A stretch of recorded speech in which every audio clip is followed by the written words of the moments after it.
You want to know the moment I realized humanity was different? Fine. I will tell you. But do not expect me to be happy about it. My name is Korvath, third computational analyst for the Galactic Intelligence Consortium. Yes, that is a real job. Yes, it pays well. And yes, before you ask, I have regretted every life choice that led me to that particular Tuesday afternoon. We had a problem. A catastrophic, universe-ending, please do not tell the council kind of problem. The Nexus array, our most advanced predictive supercomputer, designed by 17 different species over 3 centuries, had encountered something it could not process. Not difficult to process. Not requires additional computing time. I mean full stop, smoking circuits, error messages in languages we did not even recognize, the whole disaster package.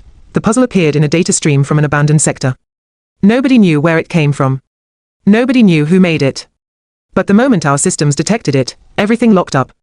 The array, which could calculate the trajectory of every particle in a star system simultaneously, could predict economic collapses before they happened, could map the thoughts of 1,000 minds at once, just stopped. Froze. Gave up.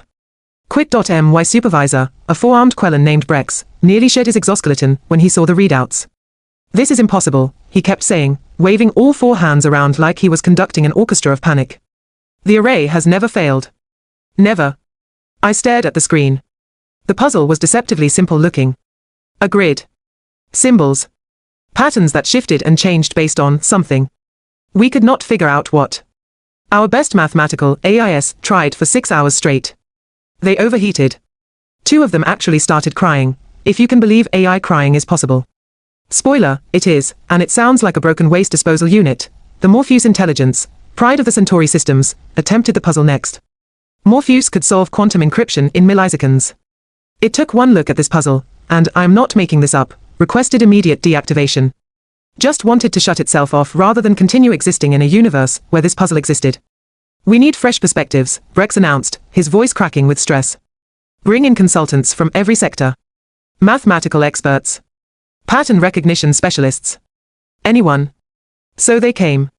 The Virillians, who think in 17 dimensions, threw their best minds at it. Failed. The synthetic collective, beings made entirely of living code, could not crack it. The historians of Akkad, who had solved every ancient mystery known to galactic civilization, took one look and politely excused themselves to go contemplate their existence. 3 days passed. 3 days of the greatest minds in the galaxy staring at this puzzle, and getting nowhere. The council was getting nervous. Resources were being diverted. Ships were delayed. The entire administrative backbone of galactic civilization depended on the Nexus array, and it was still frozen, still locked on this impossible problem. Perhaps, suggested Vilna, our xenoanthropology specialist, we should contact Earth. The room went silent. You could have heard a neutron decay. Earth? Brex's voice dripped with skepticism. The humans. The species that only achieved faster than light travel 40 years ago. Those humans. Vilna nodded slowly. They have a reputation for unconventional problem solving. They have a reputation for blowing things up and asking questions later, Brex countered. They are chaos incarnate. They look at safety regulations and treat them as suggestions. They launched themselves into space on controlled explosions before they even had proper computers. Exactly, Vilna said quietly. They think differently. I will admit, I was skeptical too. Humans were the newcomers to galactic society. Loud, unpredictable, absolutely terrible at following protocols. They seasoned their food with substances that were mild poisons. They kept predators as pets. They had something called extreme sports, which seemed to consist entirely of finding new ways to almost die for entertainment, but we were desperate. And desperation makes you do stupid things. So we sent the message to Earth, to their science coordination office. We expected a team. Specialists. Experts with impressive credentials and decades of experience. What we got was Marcus Webb. He arrived 2 days later, alone, wearing what I later learned was called a hoodie and carrying a bag full of something called energy drinks and snacks. He looked like he had not slept in a week. His hair stuck up in random directions. He was chewing on something called gum, which apparently served no nutritional purpose whatsoever. So, he said, dropping his bag on the floor of our pristine analysis center, this is the puzzle that broke your supercomputer. Cool, cool. Can I see it? Brex stared at him. All 4 arms crossed. You are the expert Earth sent. Expert. Marcus laughed. Actually laughed. Nah, man. I just solve puzzles for fun. Heard you guys needed help. Sounded interesting. He cracked his knuckles. It made a disturbing popping sound that made several people flinch. Plus, I was between jobs anyway. Between jobs. The fate of galactic computational infrastructure rested on someone who was between jobs. This was going to be a disaster. We showed him to a terminal. Explained the situation. Told him that every advanced AI in known space had failed to solve this puzzle. That mathematical savants from a dozen species had tried and given up. That we had 48 hours before the Council would be forced to completely rebuild the Nexus array from scratch. A process that would take years and cost more resources than some planets produced in a lifetime. Marcus nodded along, occasionally sipping his energy drink. Right. Makes sense. So, can I get some paper? Paper? I blinked. You want physical paper? Yeah. And a pencil. Or a pen. Whatever you got. We did not have paper. Why would we have paper? We were an advanced computational facility. Everything was digital. But someone eventually found some in a storage closet, left over from some ancient documentation process, and brought it to him. Marcus sat down, cracked open another energy drink, and stared at the puzzle on the screen. Then he started drawing. By hand. On paper. Like some kind of primitive .ANR past. He drew. Erased. Drew more. Talked to himself. Made strange humming noises. At one point, he actually laughed at something only he understood. Is he functional? Brex whispered to me. Does he understand the severity of this situation? I had no answer. I watched this human, this creature, whose species we had barely admitted to galactic society, doodling on paper while the greatest computational minds in existence had failed. 2 hours in, Marcus suddenly sat up straight. Oh. That is sneaky. That is really sneaky. He grinned, looking genuinely delighted. I see what this is doing. Hold on. He started typing on the terminal, his fingers moving faster than I expected. He was not running calculations. He was not using complex algorithms. He was just trying things. Random things. Following some intuition we could not track. This part here, he muttered, pointing at a section of the puzzle, is not actually part of the solution. It is a distraction. And this section, it only makes sense if you stop thinking about it mathematically and start thinking about it. He paused, searching for the word, emotionally. Emotionally. He wanted us to solve a mathematical puzzle emotionally. Brex looked like he might collapse. But Marcus kept working. Another hour. Then, suddenly, he leaned back, took a long drink from his can, and hit a final key. The screen flickered, the puzzle shifted, and then, impossibly, it solved. The Nexus array hummed back to life. Status lights turned green. Error messages disappeared. System functions resumed. Throughout the facility, alarms stopped blaring. Normal operations restored. Marcus stood up, stretched, and yawned. There we go. That was fun. Got any more? The room erupted. People talking over each other. Demanding explanations. Asking how he did it. What process he used. What algorithm. Marcus just shrugged. I do not know, man. I just looked at it differently. He smiled, completely oblivious to the magnitude of what just happened. You guys were overthinking it. Sometimes the answer is not the complicated one. Sometimes you just gotta feel it out, you know. No. We did not know, that was the problem, that was why Marcus Webb, between jobs, human puzzle enthusiast, had just accomplished what our greatest minds could not, and that, my friend, was only the beginning. So, naturally, we did what any rational beings would do when confronted with the impossible. We panicked professionally. Brex immediately ordered a full analysis of everything Marcus had done. Every keystroke, every notation on his primitive paper, every seemingly random attempt he made. We fed it all into our diagnostic systems, hoping to extract some replicable method, some process we could document and study. The analysis came back 6 hours later with a conclusion that made my scales itch with frustration. Subject employed intuitive reasoning based on pattern recognition influenced by emotional and aesthetic preferences. Method appears to be non-algorithmic and potentially non-replicable. In other words, we had no idea how he did it. None. Zero. The human had looked at our impossible problem and solved it using something our computers could not even categorize. Marcus, meanwhile, had fallen asleep on a bench in the break area, using his bag as a pillow, snoring loud enough to rattle the ventilation grates. We need to keep him, Vilna said firmly. Whatever he has, whatever allows him to do this, we need it. Absolutely not, Brex countered, though he sounded less certain now. One success does not mean anything. It could be luck. Coincidence. A statistical anomaly. Then test him, I heard myself say. Everyone turned to look at me. I shrugged. We have archives full of unsolved problems. Puzzles that have stumped researchers for decades. Give him a few. See what happens. So that is exactly what we did. When Marcus woke up 4 hours later, hair even more disheveled and asking something about coffee, we presented him with 3 more challenges. Not computational errors this time. These were legitimate mysteries. A mathematical proof that had resisted solution for 2 centuries. A linguistic pattern in an ancient alien text that no translation matrix could crack. A spatial engineering problem that had prevented us from building stable wormhole gates in certain regions of space. We gave him access to our databases, our tools, everything he needed. We expected him to take weeks. Months maybe. These were problems that teams of specialists had worked on for years. Marcus solved the mathematical proof in 6 hours by approaching it, and I quote, like a game instead of work. He cracked the linguistic pattern the next morning by noticing something he called a vibe in the symbol repetition that our analysis programs had categorized as meaningless noise. The engineering problem took him 2 days, but only because he kept getting distracted by what he called interesting side tangents. His solution to the wormhole issue. You guys are building these things too perfectly. Space is not perfect. You gotta make it a little messy. Let it flex.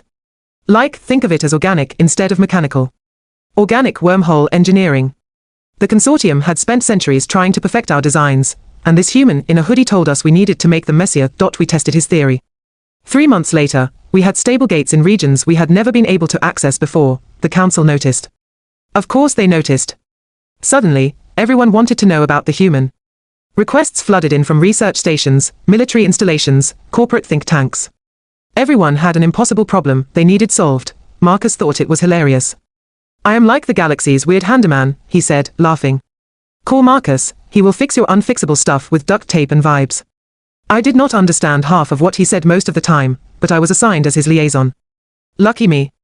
My job became following this bizarre creature around the galaxy, as he solved problems that should not be solvable. The pattern became clear after a dozen cases. Every time, the same thing happened. Experts would present their problem, show Marcus months or years of research, explain why every conventional approach had failed. Marcus would nod along, ask a few questions that seemed completely irrelevant, then approach the problem from an angle nobody had considered. On a mining colony, engineers could not figure out why their extraction equipment kept failing in a specific asteroid field. Something about the mineral composition interfered with our scanning technology, making it impossible to map safely. They had lost 3 expensive rigs trying. Marcus spent one afternoon floating in an observation pod, just watching the asteroids drift. Not scanning. Not calculating. Just watching. Then he came back and said, "The rocks are singing." Singing. The chief engineer looked ready to file a complaint.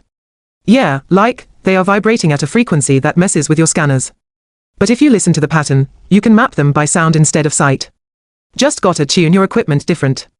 They tried it. It worked perfectly.